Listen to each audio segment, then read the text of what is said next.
Local programming on KRWG made possible in part by viewers like you. Thank you.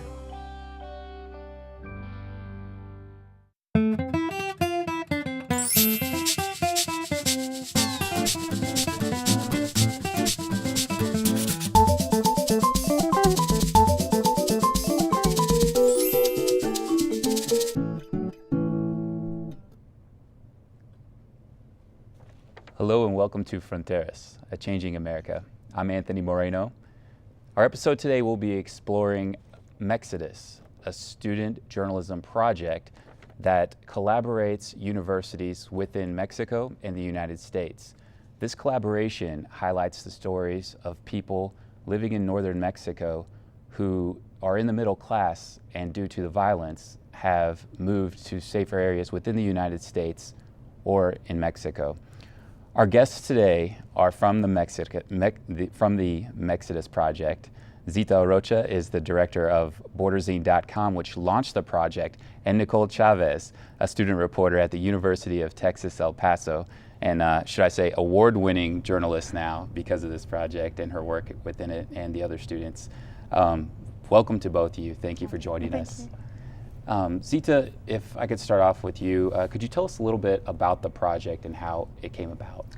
Yeah, you know, it was actually a project that began spontaneously at the university with students and teachers talking about the phenomenon that we were seeing in the community of Mexican nationals, businesses, middle-class families, professionals moving over to El Paso because of the violence in Mexico, in Ciudad Juárez in particular, and to escape that. So we saw all of this and we noticed that locally the media wasn't really covering the story. There might be a story here, a story there, but nothing really comprehensive about this phenomenon. So we applied for a grant from a journalism foundation and put together a collaborative project, like you said, where 4 universities, 2 in the United States, one was UTEP, one was UC Northridge, and the other 2 were the Tecnológico de Monterrey in Chihuahua and Mexico City. And so we had 4 classes during one semester, the students all reporting the story both from the Mexico side and the US side. All told, there were almost 100 students who participated in the project, and we ended up publishing about 22 stories plus multimedia to go with the stories. Okay. How was it collaborating with the other universities? Did it take some time, or was this something that just kind of seemed to happen very fluid? Or? Yeah, it really actually was complicated. I mean, you know, you're talking about schools in 2 different countries. You're talking about students, English language students, Spanish language students, bringing them all together. We actually did have a meeting where we brought all the teachers together who were directing the classes at their university. So they all came to UTEP for a meeting to learn actually investigative journalism techniques so that then they could go back and teach their students, because we didn't have the funds to bring all 80 students to UTEP. So what we ended up doing was we brought a few students. Nicole was one of the ones that was there at the meeting, but a few of the students working on the projects, but mainly the teachers. And then that was the beginning really of the collaboration, and then deciding who's going to do which story. In some cases, and Nicole can talk about this a little bit more, you know, there were several students who all wanted to write about one topic, and so we had to figure out a way that they could collaborate but not step on each other's toes. So it was very interesting but very challenging to get it all to work together. Nicole, what was really your attraction to this project, and could you tell us a little bit about how you were prepared to really take on this role? Yes. Well, first of all, when I hear about the project, I was really excited to be part of it, because the stories we report about for some students are like really normal, like everyday stories, but as Zita said, like no media had like really make a comprehensive coverage of that. So, well, I consider it like a really good opportunity for me and like for other students to participate, because it was like a big project. Also, it was like really, well, one of the things that was really kind of difficult and challenging for us was gathering like all the information, because since it's a really sensitive topic, people like the El Paso major or people in the school districts, they didn't talk about. They didn't want to talk about. So we were trying to push. We really try to get our way like around to see like who was willing to talk about those topics with us, and I don't know, it was really like challenging because people didn't want to talk. Now, this isn't exactly, I mean, to have this opportunity as a university student to take on a serious, pretty much a professional journalism role. What was that like, and how were you mentally prepared to really take on the issues that you talked about that were pretty could be heart-wrenching or just hard-hitting news? I think most of the students, including myself, they didn't think about how serious the topics were when we initially started reporting, doing pre-reporting. So personally, I realized how serious the topic was when I was interviewing an immigration attorney, because he was telling me about this, how different cases that he had, people that were kidnapped and people that were escaping the violence, and he was really scared, like, to even like telling me that. So I think it was really good to be there, like to be not only like reporting, like picking up the phone and calling people, also being there out in the field, talking to people, because you learn from you get like hands-on experience, not only like what you can read in books. Yeah, so I don't think we prepared. We just like we were just we threw them out there. I see. Yeah. Go out and do it. Yeah.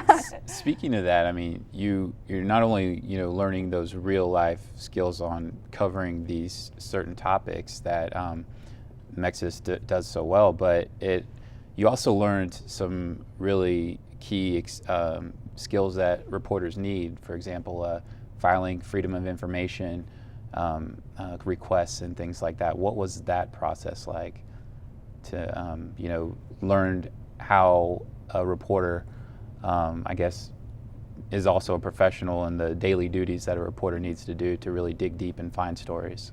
Yeah, at first we were kind of lost because it was something like really new, and some students didn't hear about freedom of information requests before the class. So it was great for them, for all of us to do that, because we always, sometimes like students think, oh yeah, we can like file a request and they are gonna like answer like really quick. But now we learn that now people don't want to talk, they don't want to like, they don't want reporters to be like sneaking out there. So it was really helpful to do that. Also, we also learned a lot of like database analysis with all the education statistics. Because we compare like how many students, ESOL students were, how many students were in the different school districts, like by year, and how the numbers of students increased. So we go through a lot of numbers there. Right. Zita, one of the things that I noticed about this was the quality of work that the student journalists were doing.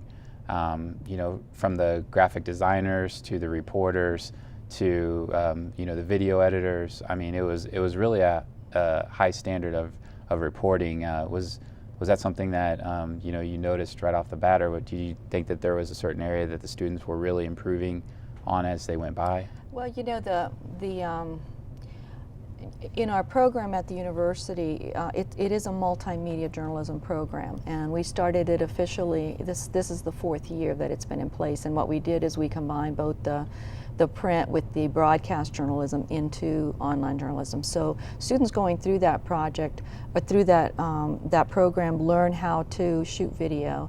They learn how to put together slideshows. They learn how to do good digital photography, and they learn that those all need to be complements to their print stories. So not only are they learning the good, strong journalistic skills of how to write a news story and how to collect data and facts and how to weave. I mean, they're learning the basics, but they're also learning the multimedia. So we already knew that the students were at a pretty high level, but I think that where this project really worked was that it took what we were training the students at school, in the school and within our program, but the teachers leading the classes at the different schools, including at UTEP, were professional journalists. So for example, at UTEP we had Lourdes Cárdenas, who has both been a news editor on TV in Mexico, as well as a news editor in Dallas for the El Dia newspaper.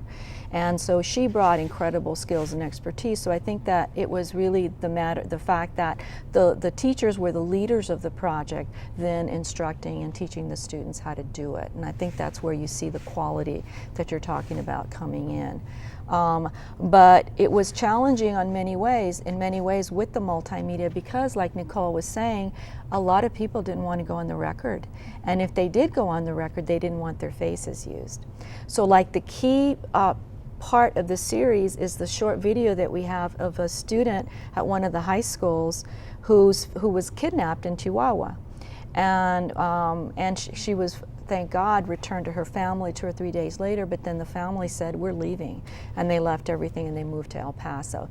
So the reporter who did that story was able to convince a young woman to go on camera, not to reveal her name. The young woman, you only see the back of her head, but she talks very candidly about the experience of being kidnapped and then what it's like as basically a foreigner to come into the El Paso school district after having experienced that trauma. And that video, we only got that video. I think we were already 3/4 through the reporting when and so it was like this, and it, in a way, it made the project. I mean, it's one of the cornerstones of the project. So going in, we knew we were going to have all those kinds of challenges, but the students stepped up to the plate, and the student that did that story went out, found that girl, convinced her and her family to let her cooperate, and was able to get the video. That's one of the things I noticed about this project, was that many of us who follow the news are pretty aware of the violence that has occurred in northern Mexico and along the border in Mexico. However, it seems that this project was able to highlight the experience of individuals who sought refuge in the United States and how they were adapting. Was that something that surprised you, Nicole, or was that something that you were aware of, or was that just another main goal of Mexodus, to really show that? I think for most of the students at UTEP and like in the border, the topic at first was not like really that surprising in some way, because it's something that we see like every day. And then after like being out there reporting and getting to know these people, that they were escaping the violence. It's not like they just wake up one day and decide to move to El Paso. So after that, all the students became like very more sensitive for these stories, and we our views of life in general changed a lot. Yeah, and it was really really like, I don't know, it was something really big for us, because we're just like journalism students. We just go to school, go back to our homes, and then like being interacting with these people, trying to get their stories. It was life-changing, I will say. Yeah.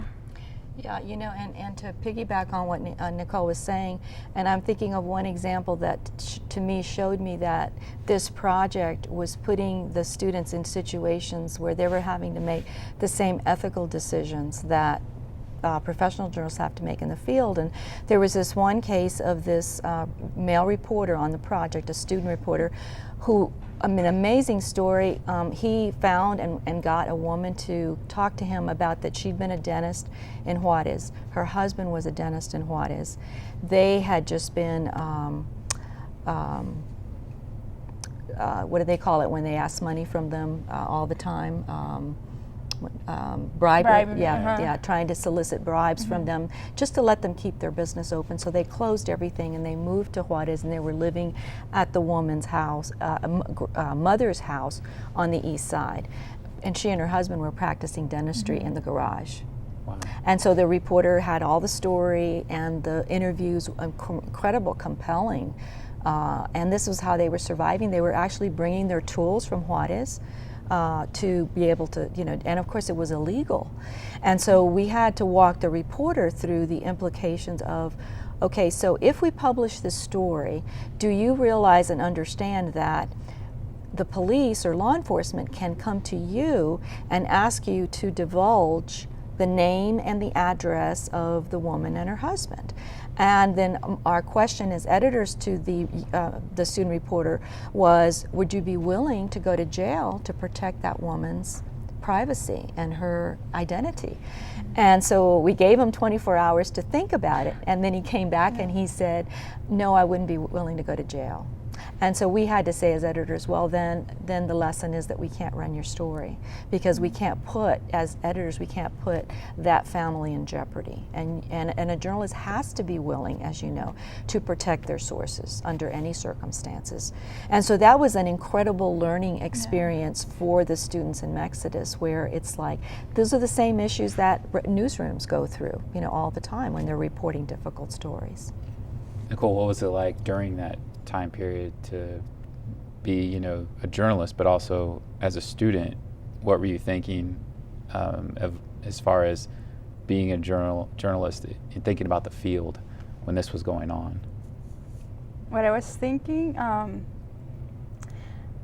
I think, well, I'm really passionate about journalism, so I will say that this class was like the most important of all my classes. It was like priority for me because it was, I was really aware of the impact that this project will have in the future.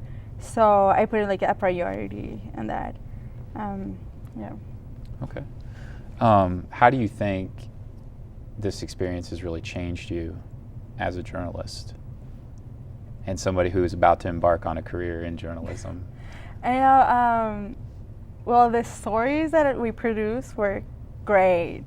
I mean, we work with like professional journalists like Lourdes, and also we have like great editors, and we interact with other people like from IRE, investigative reporters and editors, and people really experienced journalists.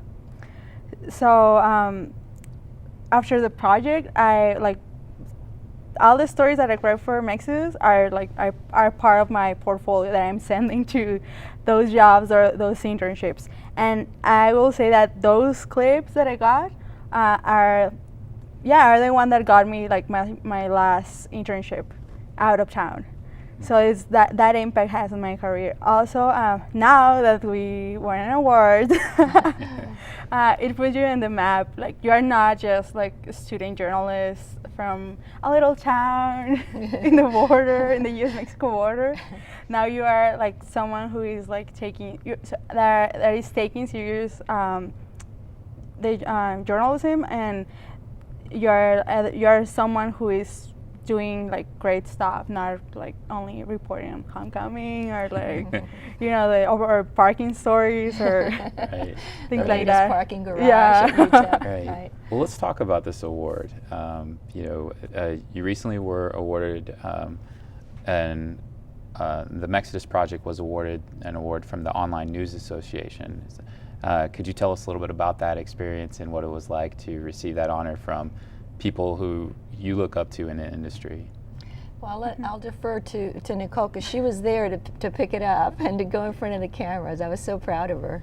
Yeah, it was amazing. I mean, the Online News Association right now, it's where all the top journalists go. Like people like from the Wall Street Journal, New York Times, all the big media companies are there. So being there at the conference and then like receiving an award, it was amazing, because they were also like finalists for other categories, but then like a student receiving an award in the same ceremony than them. So it was great. It was amazing, because after that, like people like really say hi to you. People that the people that inspire you. They look at you and say, "Oh, you won an award. You were the girl on the stage receiving an award." So they want your business card, and then you just want to say You're gonna hi. start watching her. Yeah. Yeah. I think you're on the radar now. Yes. Congratulations. Yeah, absolutely. Yeah. Also, we compete against people from Germany and Spain. Wow. So it was like international, and the group of judges that decide for the award were from like all over the world, Argentina, China, Spain also, Brazil, like all these countries, like all over the world. And it was interesting too that we actually submitted the award to 2 categories. To the one it won in, which was small, medium, online media. That was the award. So we were competing with other professional news organizations, and we also presented it to the student category, thinking, well, this was a student project.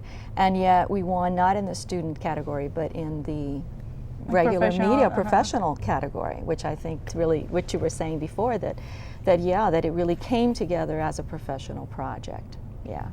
What do you think that this project is going to do towards the dialogue on border life, or the issues that have to do with immigration, asylum, education, the many issues that this project covered? What do you think, or even hope, that you achieved with establishing, bringing this information forward to people? Well, first of all, I hope this project helps other students in our school to be more like proactive in their careers, and not take for granted what they have around them. Like, oh yeah, that's sorry. Yeah, my neighbor is doing this. Yeah. So I hope they just wake up from that and start reporting more. And in the borderline, I think I hope this will help us, help the community to see that all these changes are happening, and it's not just something that it is happening now, and it's not gonna have any effects in the future. Yeah, and I agree with what Nicole said. There's so many aspects of immigration, the immigration story. It's a huge country in this story, and I think most of it's happening here on the border, but it's often underreported by major media. So, you take a project like this, number one, we're telling a story that major media is not telling.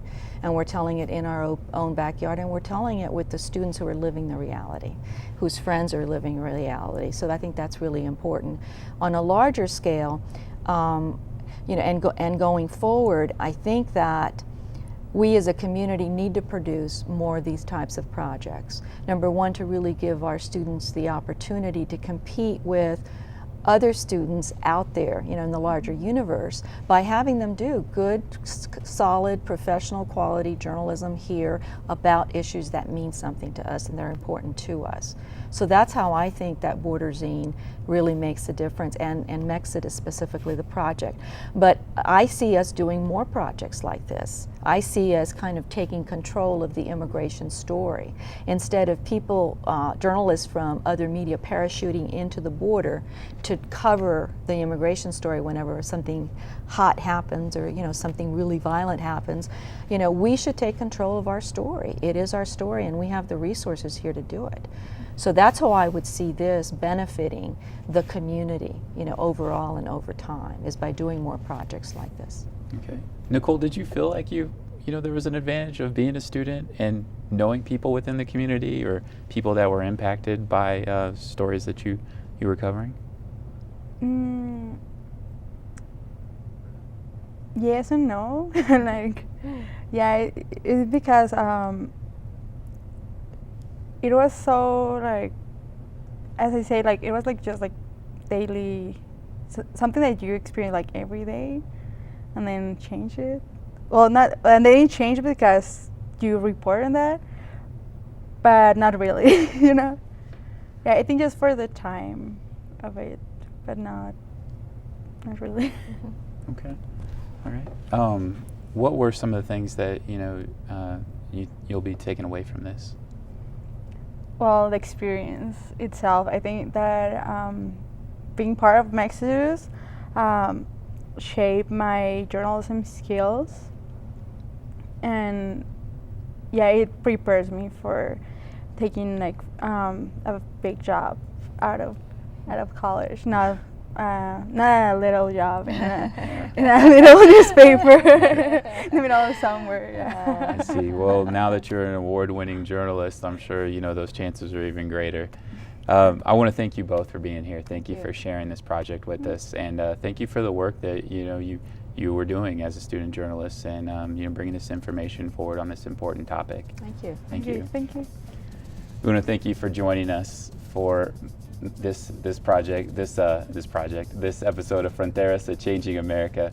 I'm Anthony Moreno, and our guests today were Zita Arocha, director of Borderzine.com, and Nicole Chávez, student reporter at the University of El Paso.